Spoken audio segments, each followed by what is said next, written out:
Permission దేనికి sir మాకు? ఎందుకు మీడియా వాళ్ళకి పర్మిషన్ మేము ఎందుకు వీడు ఉన్నది ఎందుకు మేము దేనికి పర్మిషన్? దేనికైనా అడగాలి. వీడు ఉన్నది ఎందుకు, ఎవరు వచ్చినా అడగాలి.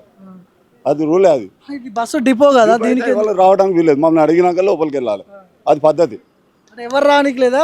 కార్మికుల మీడియా వాళ్ళు ఎవరైనా అడిగేస్తారు. మా కార్మికులు కూడా అట్లనే అడిగేస్తారు మమ్మల్ని. ఇది రిస్ట్రిక్టెడ్ ఏరియా కాదు, 144 సెక్షన్ లేదు. అంత మాత్రం అడిగి రావద్దని రూల్ ఉందా? ఇంకా ఏమన్నా ఇది కాదు ఇది కాదని 10 సార్లు చెప్తాను. ఎక్కడ రూల్? ఏ రూల్ ప్రకారం ఆపుతున్నారో చెప్పండి. ఏ రూల్ సార్? ఏ రూల్ ప్రకారం మాట్లాడుతారో చెప్పండి. ఏ రూల్ ఏంది? ఎందుకు మిమ్మల్ని అడిగి రావాలా? లోపలికి రావాలా? మీటికి వచ్చేటప్పుడు అడిగి రావా? ఇది మీ ఇల్లు కాదు కదా, ప్రభుత్వం. ప్రభుత్వం మమ్మల్ని ఎందుకు పెట్టింది? ప్రభుత్వం మమ్మల్ని ఎందుకు పెట్టింది? ఎవరు వచ్చినా ఎవరు మీరు ఏంటిది విలేకరని మాకు ఎట్లా తెలుస్తుంది? అడగాలి. ఆ విధంగా పంపిస్తాం. మేము వద్దానం కదా మిమ్మల్ని. అడగకుండా లోపలికి పోవచ్చా చెప్పండి మీరే. నా క్వశ్చన్ అది కాదు సార్. లోపలికి ఎలో ఎందుకు లేదు అంటున్నాను. లోపలికి ఎందుకు ఎలో లేదు? లోపల ఏమైంది? ఇది ఏంది? ఇది బాంబులు తీసుకొని వచ్చినావా? లోపలికి ఎందుకు రావద్దు? పోవచ్చు. వచ్చినాం సార్.